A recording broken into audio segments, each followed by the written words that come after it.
Bahaushe tashar da ke tsage gaskiya komai ɗacinta. Masu kallon mu za ku kalli cikakkun labaran dare daga nan Matashiya TV. Farko ga muhimman kanin su.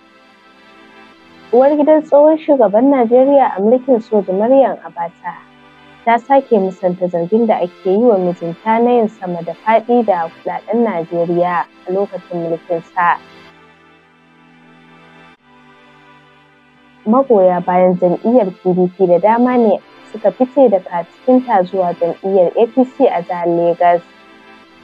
Jami'an sojin Najeriya sun samu nasarar hallaka wani kwamandan 'yan ta'adda a jihar Yobe.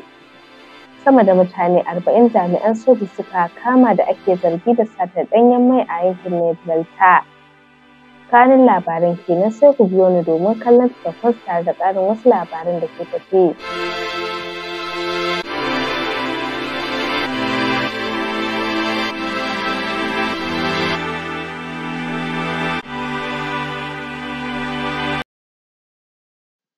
Masu kallon mu assalamu alaikum, barkanmu da dare, barkanmu da sake kasancewa da ku cikin labaran dare na Matashiya TV.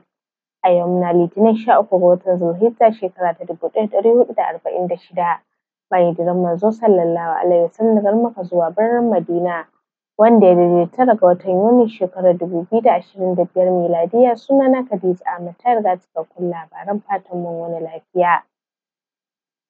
Uwar gidan tsohon shugaban Najeriya Maryam Abacha ta musanta zarge-zargen da ake yi wa da aka jima ana yi wa mai gidanta marigayi Janar Sani Abacha na yin sama da faɗi da kuɗaɗen Najeriya.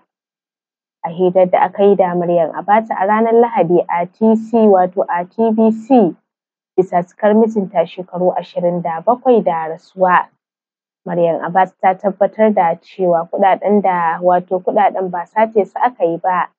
Tana mai cewa mutane ne kawai suke yi wa lamarin kuɗaɗen mummunar fassara. Idan ba a manta ba, shekaru da dama da suka shuɗe gwamnatocin Najeriya daban-daban suka dawo da miliyoyin daloli waɗanda aka ɓoye a asusun bankuna a ƙasashen ƙetare da aka fi sani da kuɗaɗen Abacha.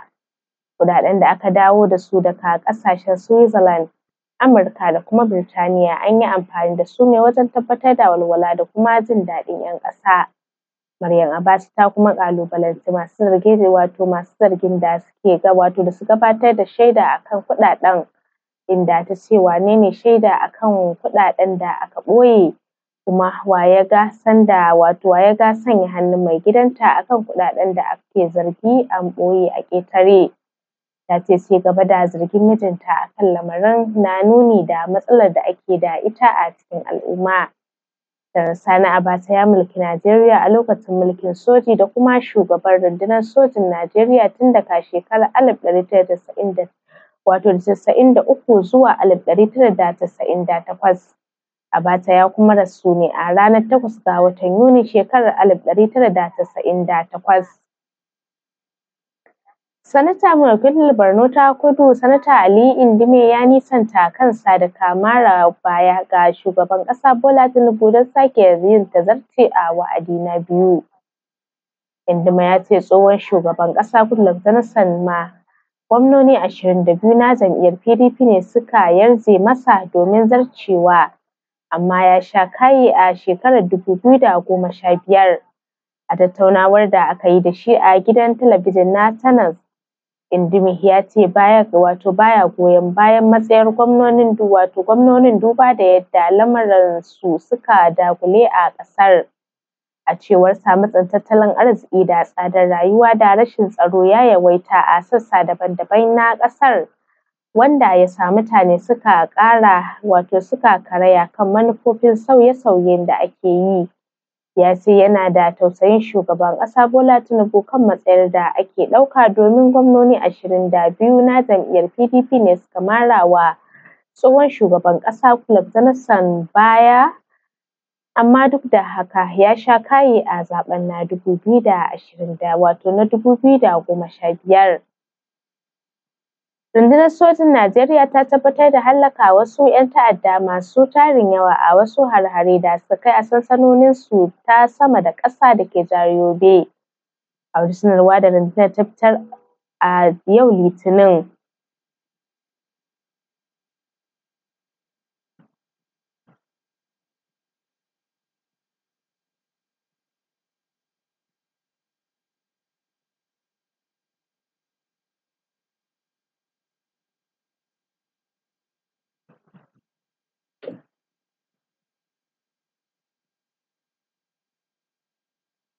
Ta ce jami'an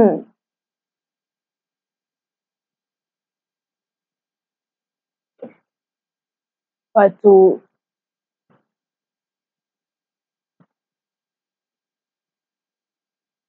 ta ce jami'an sun kai hare-haren ne kan mayaƙan na Boko Haram da ISWAP ne a sansanoninsu da ke Inzalgana a cikin ƙaramar hukumar Gujba ta jihar.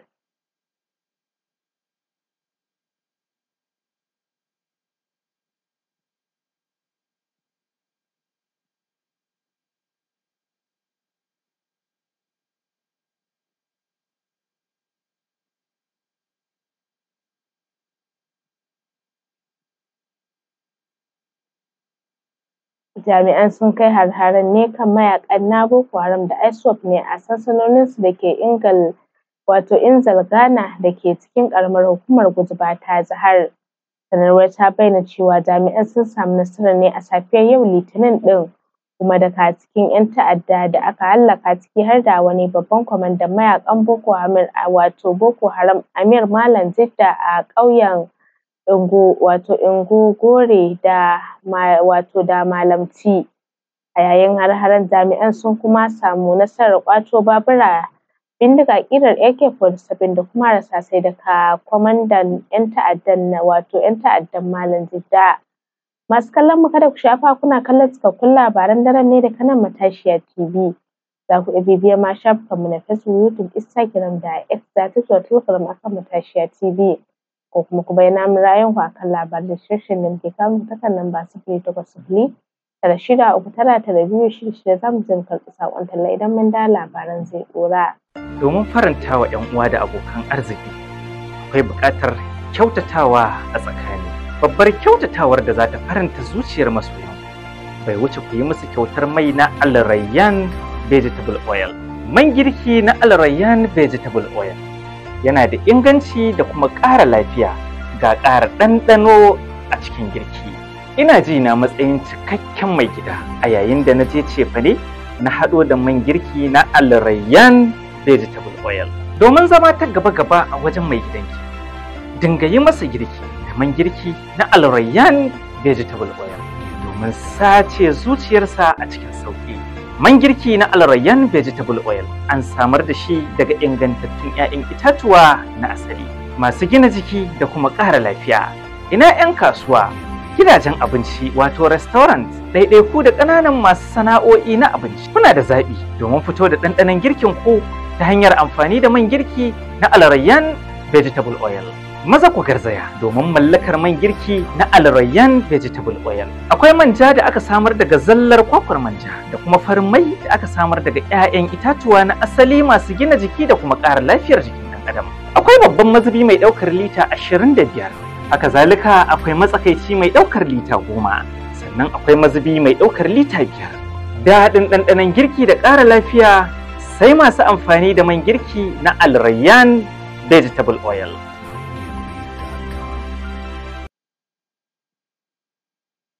To madalla, barkanmu da dawowa. Manyan magoya bayan jam'iyyar PDP da dama ne a jihar Legas suka tabbatar da ficewarsu daga cikin jam'iyyar tare da ayyana jam'iyyar APC a matsayin jam'iyyar da suka koma. Daga cikin waɗanda suka fice daga jam'iyyar ta PDP a Legas ciki har da kakakin jam'iyyar na jihar Hakeem Amode. A taron manema labarai da kakakin jam'iyyar ta PDP a Legas ya yi a yau Litinin, ya sanar da ficewarsa daga cikin jam'iyyar da kuma komawa APC. A yayin taron, Amode tare da wasu manyan shugabanni a jam'iyyar ne suka sanar da ficewarsu daga cikin ta. A cewar Amode, shi da sauran masu sauya sheƙar sun samu ƙwarin gwiwa ne daga Abdulaziz Adeniran, wanda ya kasance ɗan takarar gwamna a jam'iyyar PDP a zaɓen 2027, inda a halin yanzu shi ma yana cikin jam'iyyar ta APC. Sannan ya ce a halin yanzu jam'iyyar ta PDP tun daga kan matakin ƙasa har zuwa jiha sun sauka daga kan dukkan tsare-tsaren da aka kafa ta. Jami'an sojin Najeriya sun kama mutane 43 da ake zargi da sata da tace ɗanyen mai a yankin Niger Delta. An kama mutanen ne a tsakanin ranakun 26 ga watan Mayu zuwa 8 ga watan Yuni da muke ciki. Sannan an ƙwato mai da ya haura lita 1,000 da 160. Laftanar Kanar Ɗanjuma Jona mai magana da yawun runduna ta 6 ya tabbatar da lamarin. Ya ce sun ɗauki matakin ne a ƙoƙarin daƙile hanyoyin ɓarnatar da tattalin arzikin Najeriya. An kama mutanen da aka ƙwato ɗanyen man ne a jihohin Bayelsa, Akwa Ibom, Rivers da kuma Delta. A nan ma an ƙwato wasu ababen hawa daga wajensu. Laftanar Kanar Ɗanjuma Jona ya yaba wa jami'an tare da shan alwashin ci gaba da daƙile satar ɗanyen mai a Najeriya. Rundunar 'yan sanda a jihar Katsina sun kuɓutar da wasu mutane 11 a wani yunƙurin garkuwa da mutane da aka nufi a jiya Lahadi. Mai magana da yawun rundunar 'yan sandan jihar Abubakar Sadiq Aliyu ne ya tabbatar da hakan a yau Litinin. Ya ce jami'an 'yan sandan da sauran jami'an tsaro ne suka daƙile yunƙurin garkuwa da mutanen tare da kuɓutar da mutane 11. Lamarin ya faru ne a jiya Lahadi da misalin ƙarfe 10:30 na dare a ƙauyen Maradan Geza da ke ƙaramar hukumar Ɗan Musa a jihar. Bayan musayar wutar da aka yi a tsakanin jami'an da 'yan bindiga aka kuɓutar da mutanen. Tuni suka duƙufa da bincike domin ganin an kamo 'yan bindigan da suka gudu. Kwamishinan 'yan sandan jihar Bello Shehu ya jinjina wa jami'an bisa ƙoƙarin da suka yi. Sannan ya buƙaci al'umma da su ci gaba da ba su bayanai kan duk wani lamari da ba a yarda da shi ba. Masu kallon mu duka-duka cikakkun labaran daren kenan. Amdadin Etan da ya tace su Abubakar Murtala Ibrahim sai da na karanto Khadija Ahmad ta cewa fatan za mu kwana cikin ƙoshin lafiya.